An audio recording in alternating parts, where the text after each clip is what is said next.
சமயல் இது சர்வயோகினி அறுசுவை தருவாள் அவள் அன்னபூரணி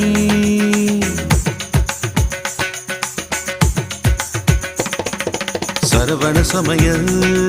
இது சர்வயோகினி அறுசுவை தருவாள் அவள் அன்னபூரணி ஒவ்வொரு கையிலும் ருசிகள் மாறும் ஒவ்வொரு ருசியிலும் பசியும் மாறும் சமையல் 6 வகை கலை அல்லவா தீர தீரன மனிதவ மகரித சரவண சமயம்